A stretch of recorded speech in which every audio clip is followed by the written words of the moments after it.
ومن يتق الله يجعل له مخرجا መውጫ በጃታ ታጣብቂኝ ውስጥ ተገባበት አሮንቀው ለምን የመርፈቅ እንዳን አይሆንም ያሾልካል ግን ተቋም መስፈርት ነው መጀመሪያው ومن يتق الله يجعل له مخرجا ويرزقه በምን ዶር ታቀለ ይሄ ሱራ የወረደበት ምክንያት ምንድነው አቡ ማሊክ አሽጃዒ ይባላል ሽማግሌ ነው ሱሐባ ነው ነብዩ ዘንድ መጣ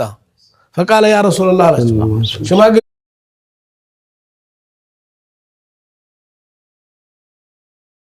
አንዲ ብቻ ነው ሳልም ይባላል ምንም ሌላ ልጅ የለኝም ጧሪ ቀባሪ ያልኩት እሱ ነው እንዳው ራቆና ቅርቦ እናቱን የሚጦረው እሱ ነው እናቱ ቤት ውላለች እኔም ሽማግሌ ነኝ ልጅ ጥላት ተማርኮኮ ጥላት ወሰደብኝ አለ እንደ አቡ ዘር ሚስት አልገባም ገብቶኛል የሌሊቱ ጉዞ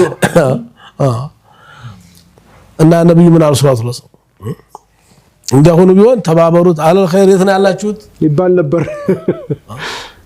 ነግበኔ ነው ይባል ነበር ተቅላህ شوف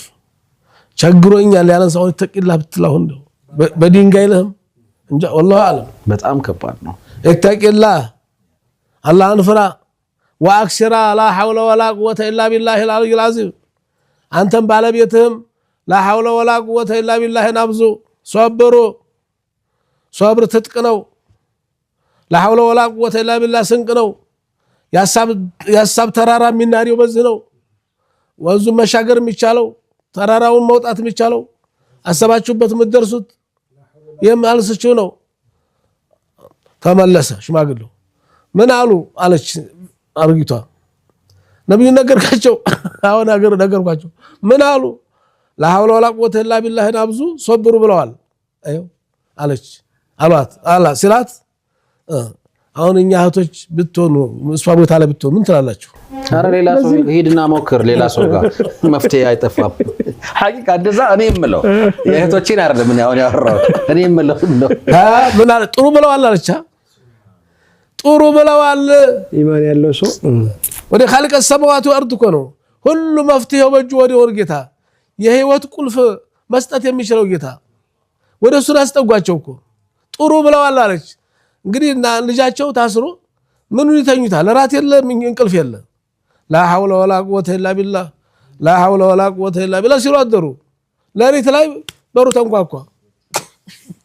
ለካስዛ እንደ አቡ ዘር ሚስት አላህ በመላእክቱም በጅን አስፈቱ እግሩን ሰንሰለት እግር ብረት አስወልቆለታል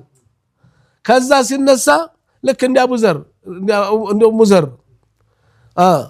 ከዛ ሲወጣ ብቻውን ነው ፈረሱ ግመል ሌሎችን ተከትሎ አንዱን ግመል ሲወጣው እንቂዲን ቃዲ ነው ይግመል እንግዲህ አንዱን ግመል ተሳብከው ከተራ አንዱ ግመል ወጣበት ሲወጣ ሁሉ ተከተሉ በኋላ ይሄን ብቻ አልበቃውም 4000 ይላሉ ባዙ ፈሰሮች 4000 በግና ፍየል ለኢላሃ ኢላህ እየነዳ ከኋላ 49 ግመል አስከተሉ 4000 ፍየል ተፊት ለበራን ኳኳ ሲያንኳኳ ጊዜ አባትዮ ማመን አቃተው